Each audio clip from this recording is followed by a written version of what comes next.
What is going on, YouTube? It is Primitive here, and today I'm going to be bringing you another BT10 match. Today we're going to be having myself on the left, going to be playing Blue Flare, not the Gabubond list that I uploaded, just full Blue Flare. Does have a Vmon bottom end with Madokis, and then on the other end we're going to be having the Minervamon loop. So not really sure how this matchup was going to go into it because I had never seen it played or played it myself, but this is a deck that can pop off really quickly, and it's going to be really hard for Metal Greymon's effects to really be useful because of the fact that if you stun something like a Cerberusmon or a champion, they can just go up into a Cerberusmon, pop with the werewolf mode, and that's just about it. So they start off by getting that analog and then building up into the Cerberusmon and back, giving me 3 memory because I'm going to go anyway, so getting to build that stack up, they can promote next and then go into that werewolf mode, be able to get the analog pop to be able to hatch and gain the memory so they can start to build up and raising once again, and then they also get all that draw and discard, so they are going to promote here. They're going to swing over the Vmon.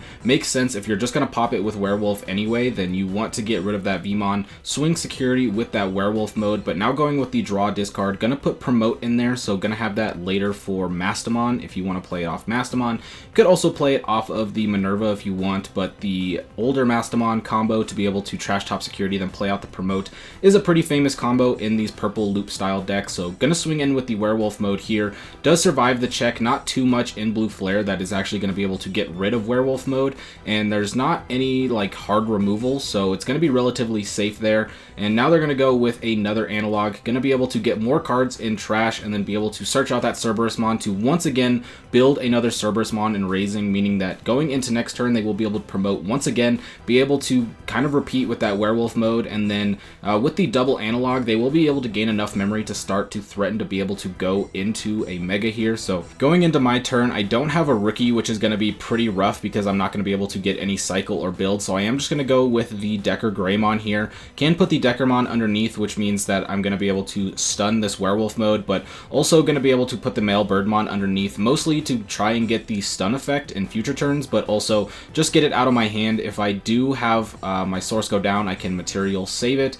But regardless, my opponent is going to be able to gain a bunch of memory here. They swing in with the Cerberusmon, it gets deleted, which means they're going to be able to gain memory from Analog and the Sukaimon that's in the Inheritable. So going to get the +3 right there, now sitting at 7 memory, and going to be able to start to build up and raising again. But also, like I mentioned, they can go up into a Mega here, so if they want to go for something like the Minervamon here, they can definitely go for it. 19 cards in trash, so my opponent's only going to be able to gain 1 off the Jackarade right there, but if they play a second one, they will be able to start to gain the 2 memory now. Gonna take the Jackarade back, so now should be back at 19 once again, but you can still gain the memory once again, and then you gain 2 memory off the Lilith, so now, and then playing just another Jackarade going up to 10, gonna be able to Digivolve into the Zwart going down to 4, and then gonna be able to play out 2 play cost 8 or less, so gonna go with a Cerberusmon, and then probably either another Cerberus or a Scatter mode here, depending on where they're feeling with their hand. So just gonna go with double Cerberus, so if you have a couple werewolves in hand, you're definitely gonna be able to pop off here. So werewolf number 1 coming out, gonna be able to go for the on deletion, trashing cards here. Then I'm going to go with another werewolf, so once again drawing 2, trashing 2, and now both these werewolves do have rush, so going to be able to swing in here.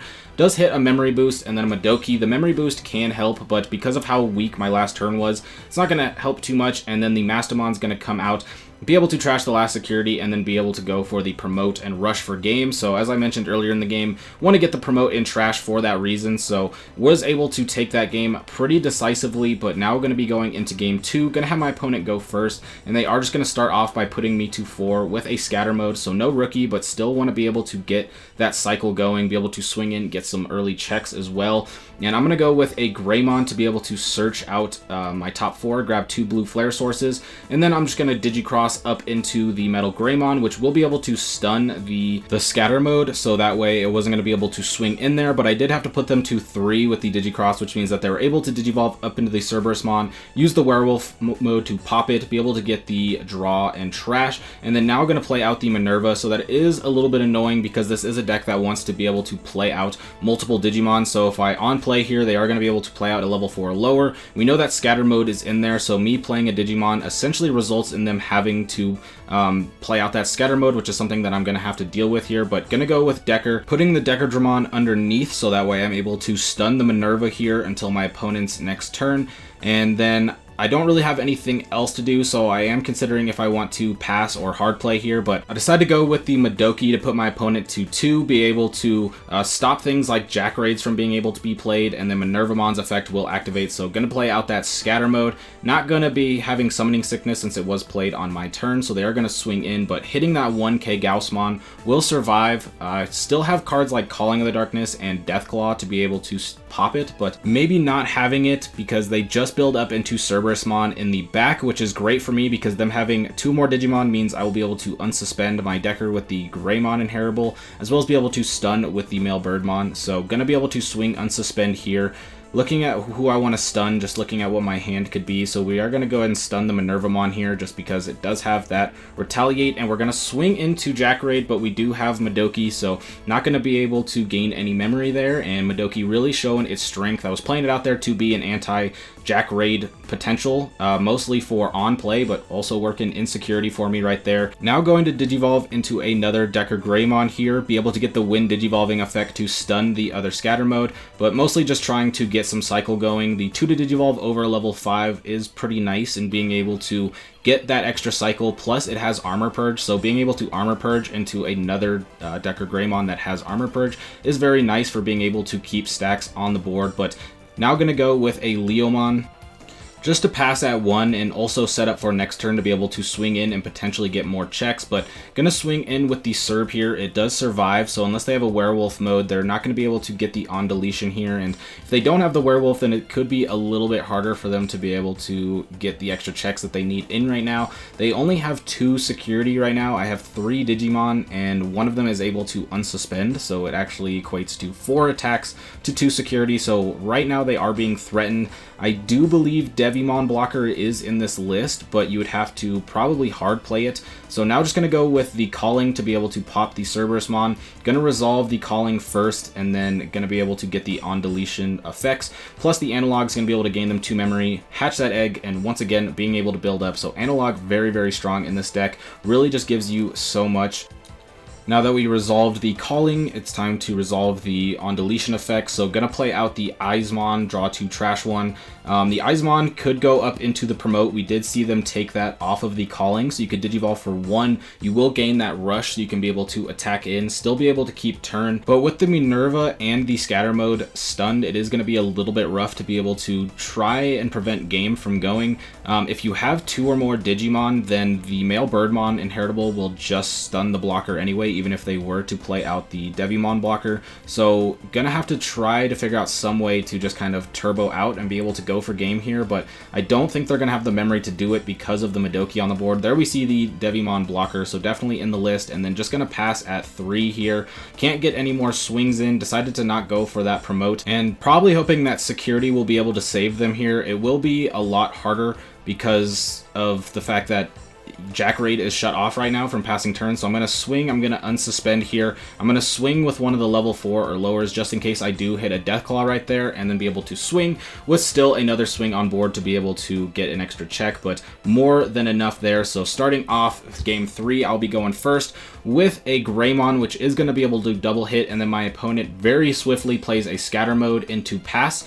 So they are going to go ahead and swing here as I play the Sorojo, which is going to be very threatening to this, because if they keep something on the board without sources, I am going to be able to gain a bunch of memory. So we're going to have to see them Digivolve up into the Cerberusmon Werewolf mode to prevent that memory, which is a little bit scary because you need those Werewolf modes to be able to pop off. So I'm just going to swing with the Greymon, tapping the Sorojo to strip the source, and then we are going to play a Blazing Memory Boost out here. Only going to be able to hit 1, unfortunately, but not that big of a deal because with the Sorojo and the Memory Boost out, unless my opponent goes up into a Mega here, I am going to be able to get that extra memory, but they actually go into the Mastamon, so if they play something, I'm still going to gain that memory. So going to trash the top security and play out the scatter mode, which is fine. It is going to be a little bit scary because I'm already getting pretty low on security, but so is my opponent, and because of us playing Blue Flare, there is a decent chance that we can just stun with Metal Greymon, and so here comes the Metal Greymon, going to on play for 3. Effect is going to be able to stun 2 of them because it stuns 3 or less with less sources, so both of them are going to get stunned.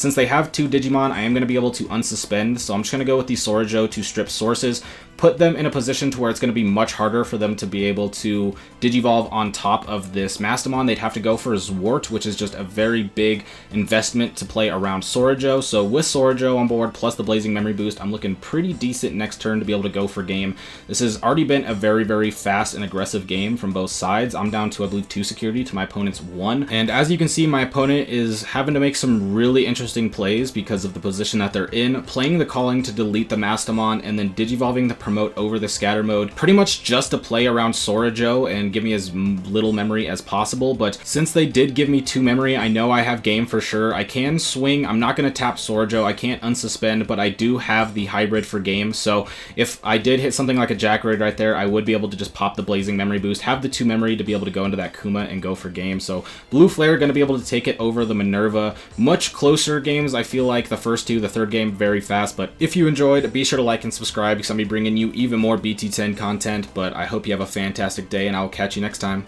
Peace out.